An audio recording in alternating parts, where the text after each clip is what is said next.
नमो बुद्धाय।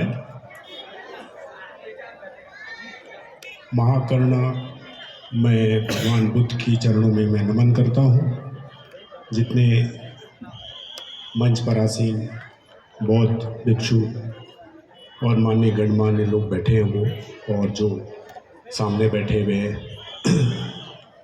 सारे मित्र, सबको मैं जय भीम, नमो बुद्धाय। सारी चीज़ें जो हम बातें कर रहे हैं उसके तह में अगर हम जाएं, जो चीज़ें हम भगवान बुद्ध के बारे में बताना चाहते हैं, जो डॉक्टर अंबेडकर के बारे में बताना चाहते हैं, उद्वेलित होकर बोलने से, जोर से बोलने से न इतिहास बदल जाएगा न भविष्य बदलेगा। तो मैं सोचकर तो कुछ और आया था, तो मैं सिर्फ 4 चीज़ें जो भगवान बुद्ध ने बताई हैं उसके बारे में बताना चाहता हूँ। क्योंकि हमारे समाज में जो सबसे ज़्यादा तकलीफ है, जो प्रॉब्लम है, वो है कि हमने अपना चरित्र निर्माण नहीं किया। हमारे पास दुनिया का सर्वश्रेष्ठ संविधान है, हमारे पास हमारे खुद के मार्गदर्शक आइडल हैं, भगवान बुद्ध हैं, बाबा साहब अंबेडकर हैं, ज्योतिबा फूले हैं, अनगिनत। लेकिन हमने उनको से पढ़ा है, उनके चरित्र को हमने अपनाया नहीं।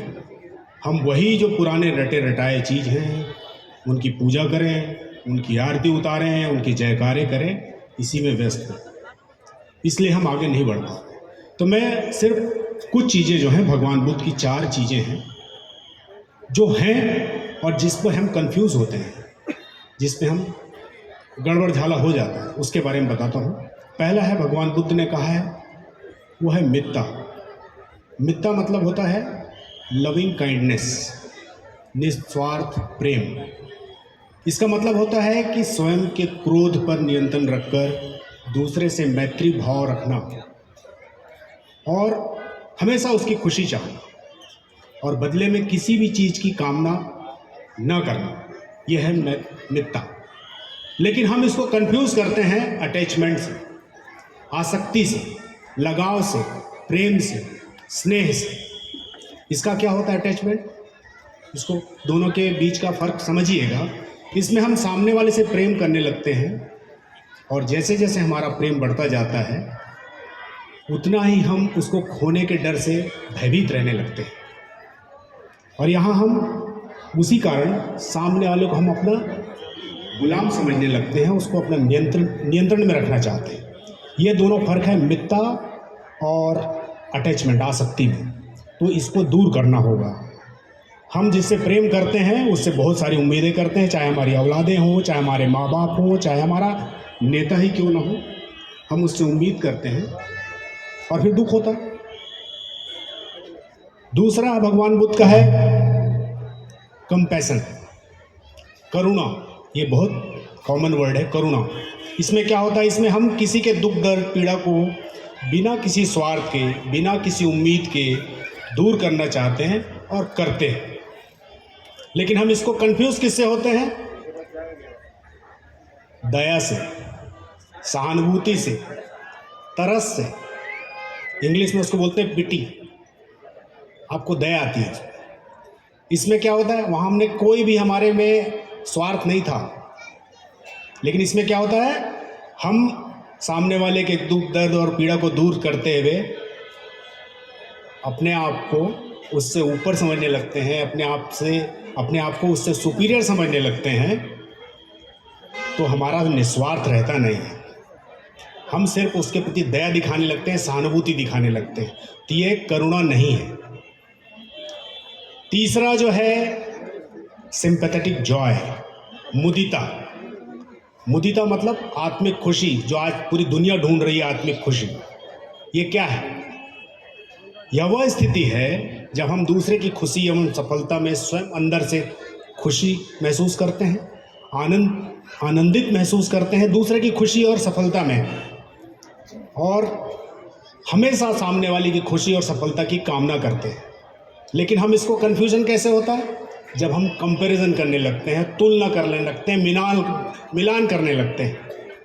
और जब हम मिलान करते हैं तो क्या होता है, अगर सामने वाले की खुशी, सामने वाले की सफलता हमसे कम है तो हम बहुत खुश होने लगते हैं।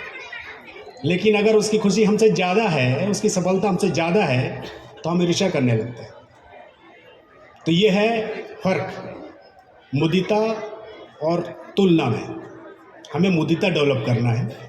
और चौथा जो भगवान बुद्ध का है वो है समभाव। भगवान बुद्ध ने कहा है कि आप समभाव में रहें, ना ऊपर रहें ना नीचे रहें, हर चीज़ को समभाव से देखें। इसको उपेक्षा भी बोलते हैं, इसको इंग्लिश में इक्विनिमिटी भी बोलते हैं। इसमें हम सभी चीज़ों को समभाव से देखते हैं, किसी के प्रति भी कोई पूर्वाग्रह नहीं रखते हैं। हम संतुलित रहते हैं, जो जैसा है उसको हम वैसा ही एक्सेप्ट करते हैं, आत्मसात कर लेते हैं। लेकिन इसका फ़र्क देखिए, हम क्या उसके लिए क्या निकाल लिया, संभाव की जगह हमने निकाल लिया उदासीनता, बेरुखी, जैसे इंग्लिश में इंडिफरेंस कहते हैं जिसको। इसमें हम एक क्या करते हैं, पलायनवादी रुख अपना लेते हैं, अपने आप को इन सब चीज़ों से ऊपर बताने लगते हैं, हम सब चीज़ों से ऊपर उठ गए हैं। इस कारण हम क्या करते हैं, ना सत्य के पक्ष में हम खड़े होते हैं, ना न्याय के पक्ष में खड़े होते हैं। बताते हैं हम सब चीज़ से ऊपर उठ गए हैं। क्या उठ गए हो आप, जब सत्य के साथ खड़े नहीं हो सकते? यही हमारे साथ हो रहा है। ना हम आज सत्य के साथ खड़े हैं, ना हम न्याय के साथ खड़े हैं। जो हमारे संविधान में जो लिखी हुई है, जो 4-5 चीज़ें हैं, समता, समानता, स्वतंत्रता, न्याय, बंधुत्व, अगर आपने उसकी उपेक्षा कर दी है,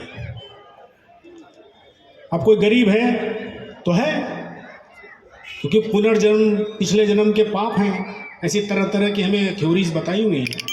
तो मेरा कहना है इन चारों चीज़ों को, मित्रता को, करुणा को, आत्मिक खुशी को और संभाव, इसको कंफ्यूज ना करें। ये जो बाकी जो हम लोगों ने अपना रखा है, अगर हम इसको डिफरेंस को समझ जाएंगे, इस फर्क को समझ जाएंगे, तो हम अपना चरित्र निर्माण कर पाएंगे। किसी के दुख में दुख महसूस करेंगे, किसी के खुशी में खुशी महसूस करेंगे, किसी के ऊपर कोई दया करके एहसान नहीं करेंगे। मैं आज बताऊं कि मैं किसी की फीस दे रहा हूं, मैं किसी के पढ़ाई में मदद कर रहा हूं, ये मेरा घमंड है। जब मैं किसी को कोई मदद नहीं कर रहा हूं और मैं बोलूं मैं भगवान बुद्ध को मानता हूं, तो मैं झूठ बोलता हूं। जो 5 भगवान के सूत्र हैं, झूठ नहीं बोलना है। आप अपने आप से झूठ बोलते हो, सबसे झूठ बोलते हो। तो मैं इतना ही कहना चाहता हूँ, चरित्र निर्माण जब तक नहीं होगा, झूठी दुनिया में रहेंगे। और हमारे देश का विश्व गुरु बनने का सपना, वही जो मेरे पूर्व वक्ता ने कहा है कि 7 मीटर नीचे दफन ही रहेगा। हम खोदते रहेंगे और उस पर लड़ते रहेंगे कि हमारा था, साकेत हमारी थी, अयोध्या हमारा था। जहाँ जहाँ खोदेंगे वहाँ बुद्ध निकलेगा, है, सबको पता है। डॉक्टर अम्बेडकर के बारे में किसको नहीं पता? यहाँ जितने बैठे हैं सबको पता है, एक एक चीज़ पता है। तो कृपया कृपया कृपया सिर्फ अपने चरित्र निर्माण पे ध्यान दीजिए, सब कुछ अपने आप सही हो जाएगा। ज़्यादा जोर से बोलने से, चिल्लाने से, भाषण देने से, दिखावा करने से, मदद का नाटक करने से, चंदा देने से, ढोंग करने से, पूजा करने से, उपवास करने से कुछ नहीं होगा। जब तक आप अपने आप को प्रज्वलित नहीं कर लेंगे, आपको दीपो भव, तब तक कुछ नहीं होगा। नमो बुद्धाय, जय हिंद। बहुत बहुत धन्यवाद। 1 मिनट।